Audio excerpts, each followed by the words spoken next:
In the last video, we talked about why we use networks, and the whole purpose is to get data from one place to another, from one machine to another. Now, whether that's carrying voice, video, or data, it's going to have to get across the network somehow. Now, what comprises our networks? Well, that's what we're going to answer in this video. We're going to talk about all of the different network components, things like clients and servers, hubs, wireless access points, switches, routers, media, and WAN links.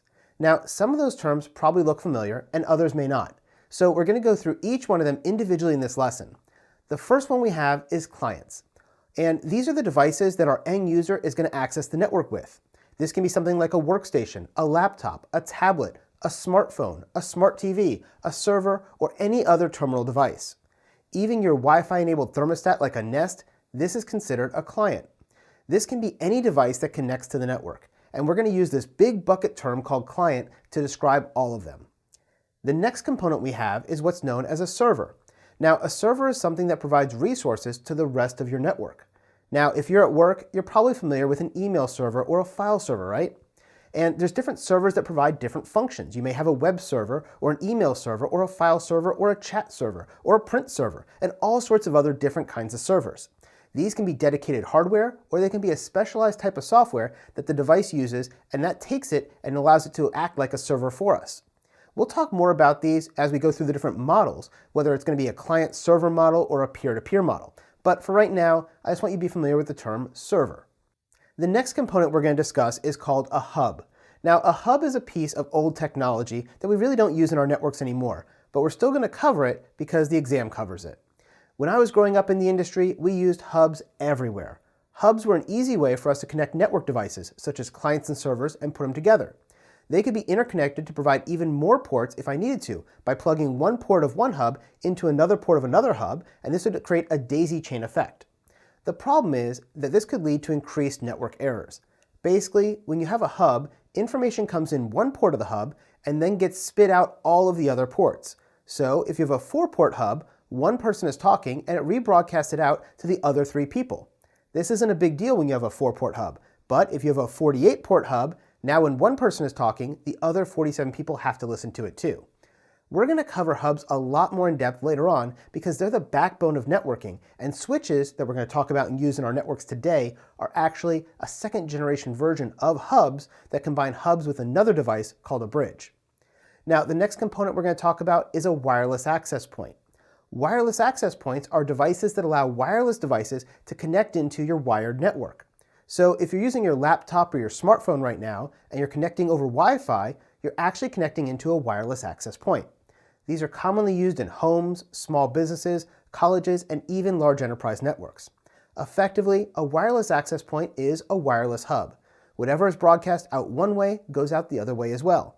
We're going to talk a lot more about wireless access points when we get to the wireless devices section later on in this course.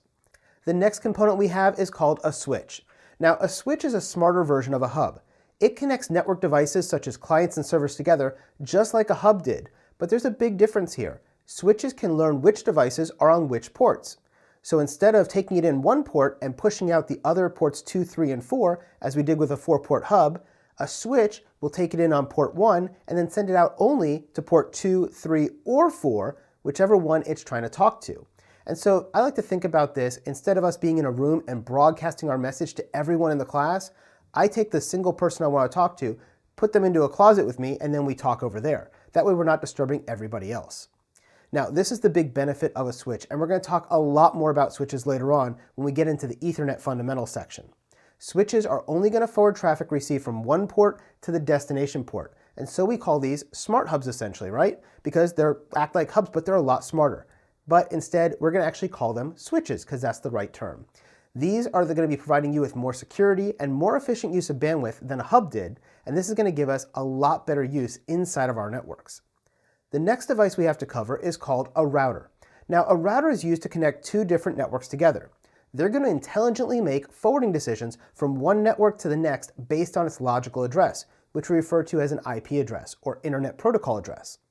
Most modern routers are going to rely on IP, although there are other routing protocols out there as well. We're going to talk a lot more about routers. In fact, we have an entire section dedicated to routing. Next, we have media. Now, media is what we use to connect 2 devices or a device to a switch port. These can be things like copper cable, fiber optic cable, or even radio waves if you're using Wi-Fi. It doesn't really matter what the media type is, but we have to understand that media is the things that connect everything. If there's a break in the cable or the media, your networks aren't going to work right. Each type of media has its own strengths and weaknesses, and we're going to talk all about those later in the course. For example, copper is very cheap to use, but it can't go very far. Fiber optic, on the other hand, can go really far, but it costs a lot of money. Each one has its own bandwidth limitations, capacity limitations, and distance limitations. Now, we're going to get into those specifics later on in the course because you're going to have to memorize each of them, including down to how many feet they can cover. For example, if I'm talking about a copper cable, how long it can go, or a fiber optic cable, how long it can go. And we'll talk about that later on when we get into the Ethernet section down the road. The last component we need to talk about is a wide area network link, or WAN link. Now, a WAN link is going to physically connect two networks together that are geographically dispersed. So when you look at the internet, it's really just a big series of WAN links. If I go to your house right now and I connect my laptop to your network and you didn't have a WAN link, we would only be able to talk inside your house. We wouldn't be able to make it to the outside world and go to Facebook or Google or even back to my house. That's what a WAN link allows you to do. Whether you're using a lease line, a DSL line, a cable line, a fiber optic line, a cellular, satellite, microwave, it really doesn't matter. All of those are WAN links. It's your connection to the outside world. And it has to be routed through a router back into your network.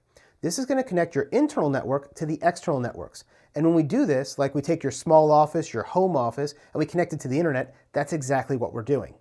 So we'll talk more about WAN links later because we have another entire section dedicated to those.